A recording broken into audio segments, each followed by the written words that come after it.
அஸ்ஸலாமு அலைக்கும் வரஹ்மத்துல்லாஹி வபரகாத்துஹு. இன்றைக்கான தலைப்பு மறுமை நாள்.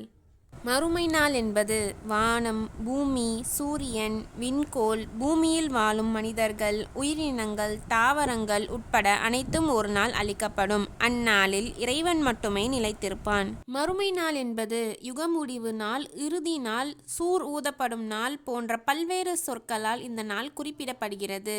உலகம் அளிக்கப்பட்ட பின்னர் மனிதர்கள் அனைவரும் மீண்டும் உயிர் கொடுக்கப்பட்டு விசாரிக்கப்படுவர். விசாரணைக்கு பின் தீர்ப்பு வழங்கப்படும். நல்லவர்களுக்கு பேரின்பம் கிடைக்கும், கெட்டவர்களுக்கு துன்புறுத்தும் பலவிதமான தண்டனைகள் வழங்கப்படும். இவ்வாழ்விற்கு அழிவே இராது.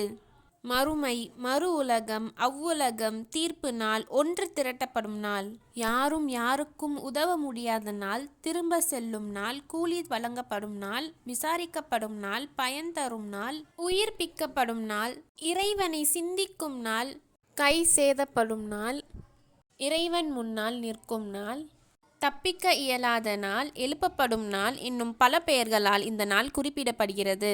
சந்தேகம் இல்லாத நாள், மகத்தான நாள், அந்நாள், அந்நேரம், வாக்களிக்கப்பட்ட நாள், எந்த சந்தேகமும் இல்லாத நாள் போன்ற சொற்கள் அளிக்கப்படும் நாளுக்கும் உயிர்ப்பிக்கும் நாளுக்கும் போதுமானவை.